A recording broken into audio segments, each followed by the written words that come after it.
Fried chicken na walang breading pero masarap at malasa. Itry mo tong Chinese style fried chicken na iwas palpak at napakadali lang lutuin. Kaya kung sawa ka na sa breaded na pritong manok, tara samahan mo ako at magsimula na tayo. Meron ako dito 6 na piraso ng chicken leg quarters. Bubudburan natin to ng asin.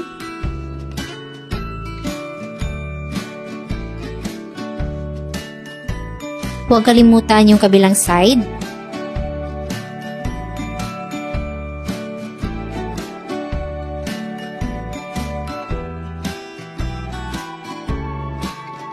Then, ibabad muna natin to for 30 minutes para manuot yung lasa. Pagkatapos niya na mag-prepare tayo ng 6 cups ng tubig sa isang kawali, 1/2 cup ng toyo, crushed garlic, luya, spring onions, cracked na paminta, at 1 tablespoon ng brown sugar. Haluin natin mabuti hanggang sa ma-dissolve yung asukal at maghalo yung ating mga sangkap. Then, takpan at antayin natin kumulo. Kapag kumukulo na ay ilalagay na natin ang mga chicken leg.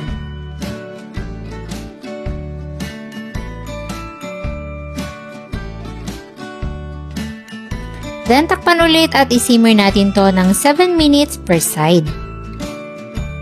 Pagkatapos ng unang 7 minutes, balik na rin naman natin yung chicken leg. Dahan-dahan lang para hindi mapunit yung kanyang balat. Then, takpan natin ulit at magantay ng another 7 minutes.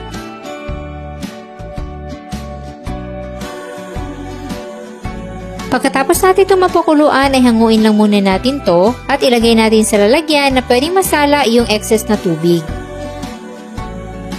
Tapos ay i-air dry muna natin for 30 minutes. Kapag malapit na matapos ang 30 minutes, pwede na tayong mag-prepare dito ng mantika at painitin muna. Then, i-deep fry na natin yung ating manok.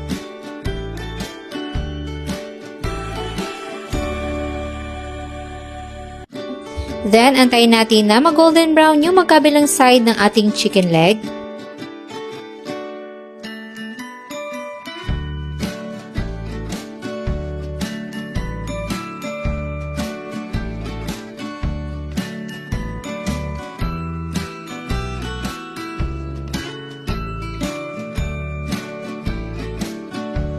At ayan, saktong-sakto ang pagka-golden brown, pwede na natin yung hanguin. So, hindi ka papalpak dito dahil sigurado kang luto yung loob ng manok at golden brown at crispy ang labas.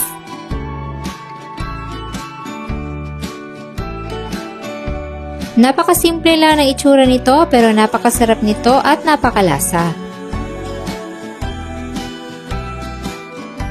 Sigurado kang juicy at hindi hilaw yung kanyang loob hanggang buto.